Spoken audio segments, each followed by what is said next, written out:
आगे बढ़ते हैं और शुरू करते हैं एक खास विषय पर चर्चा। गुरु जी, आज के इस अंक में स्वर भंग को लेकर हम बात करेंगे। स्वर भंग का सीधा सीधा अर्थ है कि जो आवाज, जो स्वर हमारे गले से निकलता है वो बिल्कुल ही अलग हो जाता है। जो एक हमारी आम जो एक आवाज है उससे हटकर या तो बहुत भारी हो जाती है या फटी फटी सी हो जाती है। आखिर ऐसा क्यों होता है? क्योंकि गला तो वही है जो कि रोज जैसे कि हम आवाज निकालते हैं। देखिए, गले में सूजन हो जाए, हम्म। गले में बलगम रुक जाए, अच्छा। या गले के अंदर एक्जिमा हो जाए। एक्जिमा। एक्जिमा भी होता है। अच्छा। तो जैसे बांस फटे हुए को क्या करते उसकी होती है आवाज़, ऐसी आवाज़ गले से आती है, यानी उसकी आवाज़ ही बदल जाती है। अब इसका उपचार जो है बहुत ही आसान है। अच्छा। आप मूली का घन तत्व लें, चने के दाने के बराबर,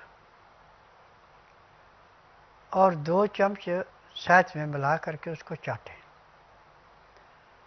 चाटने के 15 मिनट के बाद आपका स्वर भंग जो है वो खुलना शुरू हो जाएगा।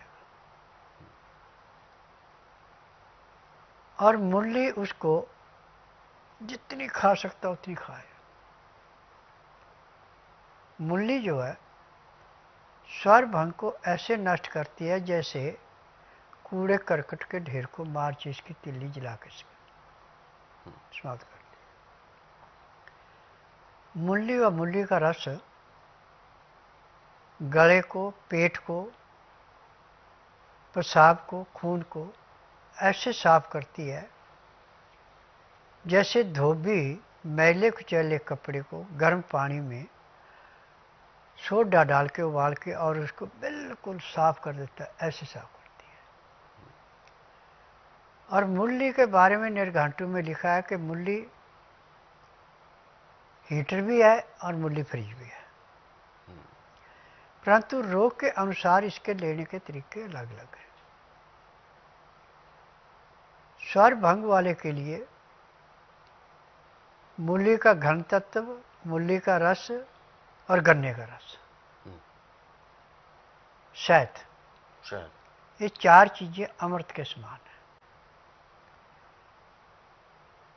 घन तत्व जब भी लेना है तो आप शहद के साथ लेंगे, और मूली का रस जब भी लेना है तो आप गन्ने के रस के साथ लेंगे।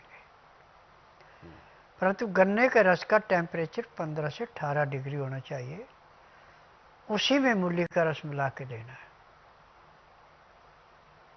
तो स्वर भंग ऐसे समाप्त होता है जैसे जलती अग्नि में पतंगा नष्ट होता है। परंतु अब ध्यान रखना कि चाय नहीं पीनी, चीनी का प्रयोग बिल्कुल नहीं करना, तो फिर आपको दोबारा होगा। पानी हल्का गर्म पीना, उसमें नींबू का रस मिला के पिए या लहसुन प्याज अदरक का रस मिला के पिए, आपको दोबारा तकलीफ नहीं होगी। और नाज जो भी आपने खाना है वो चोकर वाला खाएं, छना हुआ नहीं खाना। दालें जितनी भी है छिलके वाली खाएं, धुली दालें नहीं खानी।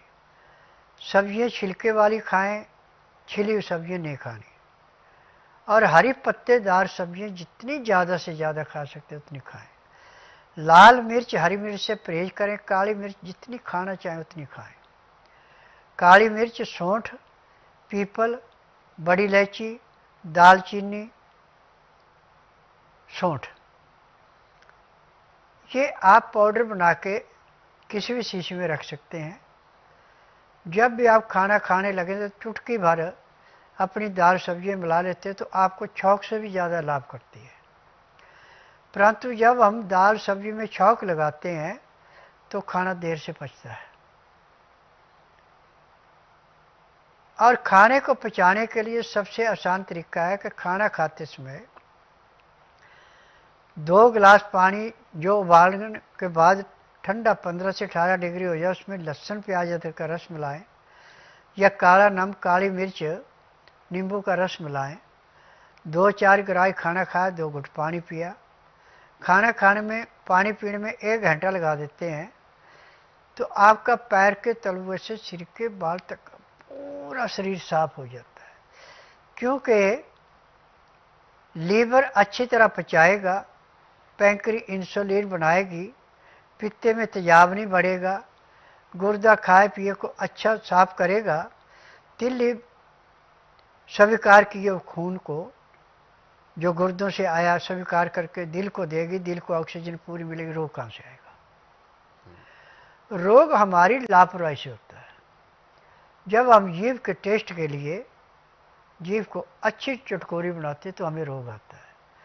यदि आप जीभ को चुटकोरी ज़्यादा ना बनाएं, हफ्ता 10 दिन में 1 दिन के लिए बना भी जाए तो उसका फर्क नहीं पड़ेगा। परंतु जब 3 या 4 बार उस चुटकोरेपन को ले जाते हैं तो जीभ ही आपको फिर खाट पे पैरों की एड़ी रगड़ने के लिए मजबूर करती है। तो दर्शकों, ये जो परेशानी है ये कहीं ना कहीं बिल्कुल सही कहा गुरुजी ने, हमारी खुद की लापरवाही है, हमारी खुद की खरीदी हुई बीमारियां हैं।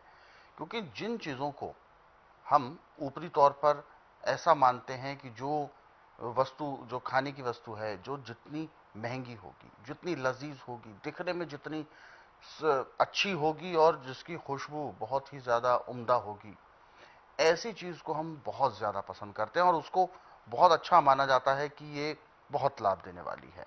परंतु ऐसा बिल्कुल नहीं है। आपको लाभ वही चीज़ देगी जो सादा भोजन होता है, जिसमें ना तो बहुत ज़्यादा मिर्च मसाले होते हैं, ना बहुत ज़्यादा वसा होती है, और पोषक तत्वों से भरपूर भोजन होता है, जिसमें एक आदर्शकारी भोजन जो होता है उससे हमें ज़्यादा लाभ मिलता है। बाकी आप किसी भी तरह का कोई इस तरीके का, जैसे कि गुरुजी ने बताया, बाहर का दावत में लजीज व्यंजन खाते हैं, उससे हमें पेट में तो नुकसान होता ही है क्योंकि वो देर से पचता है, साथ ही साथ गले में भी बहुत सारी दिक्कतें होती हैं। और यदि सही समय पर ध्यान ना दिया गया, गला खराब हो जाता है। गला खराब स्थिति को भी अगर ज़्यादा समय लगाया तो इन्फेक्शन होता है, और इन्फेक्शन को भी अगर ज़्यादा समय तक रहने दिया तो वो जाके एक्जिमा या बहुत सारे ऐसे कई अन्य प्रकार के रोग बनते रहते हैं। तो इसीलिए रोग बढ़ ना पाए, अपनी एक स्टेज से दूसरे स्टेज की ओर ना बढ़ पाए, बल्कि शुरू होते ही खत्म हो जाए, ये उपचार हम सभी को चाहिए। तो इसीलिए इस कार्यक्रम के माध्यम से आपको इस तरीके के उपचार बताए जाते हैं जिनको आप अपने जीवन में उतार सकते हैं। हालांकि ऐसे बहुत सारे उपचार हैं जिनको आप पढ़ना चाहें तो स्वस्थ विचार पुस्तकों के जरिए भी पढ़ सकते हैं। इन पुस्तकों को आप घर बैठे कोरियर या डाक के माध्यम से अपने घर पर मंगवा सकते हैं। इसके लिए आपको हेल्पलाइन नंबर्स पर कॉल करना है। नंबर आपकी टीवी स्क्रीन पर है। सुबह 10 बजे से लेकर शाम 5 बजे के बीच में आप कॉल कर सकते हैं। आगे बढ़ते हैं। गुरुजी, जैसा कि भोजन को लेकर आपने बात की थी, एक आदर्श भोजन, एक अच्छा भोजन आप किसे मानते हैं? क्या कुछ उसमें होना चाहिए? देखिए, अकेला कोई भी नाज नहीं खाना चाहिए। अच्छा। 3, 5, 7, 9, 11 जितने आप ज़्यादा मिलाएंगे उतना ही आपका भोजन स्वादिष्ट भी होगा और पाचन शक्ति को भी लाभ उठाए। और इसमें सबसे जो खतरनाक नाज है वो है गेहूं। गेहूं पचने में 8 से 10 घंटे लेती है, और मिक्स नाज ज़्यादा 2.5 से 3 घंटे लेता है, ज़्यादा 4 घंटे का। जो चीज़ आसानी से पच जाए वो हमें नुकसान नहीं करती, जो देर से पचती है वो नुकसान करती है। और जिन चीज़ों का छिलका उतार दिया जाता है, इसके अंदर से iodine, sodium, potassium, magnesium, phosphorus, silicon सब निकल जाते हैं, फिर हमें रोगों से जूझना पड़ता है। जिन चीज़ों के शरीर को ज़रूरत है, जब हम उन चीज़ों को निकाल कर फेंक देते हैं तो हमें डॉक्टरों की जेब में भरनी पड़ती है। यदि हम इन चीज़ों को नियम अनुसार लेते हैं तो हमें कभी भी किसी किस्म का रोग होगा ही नहीं।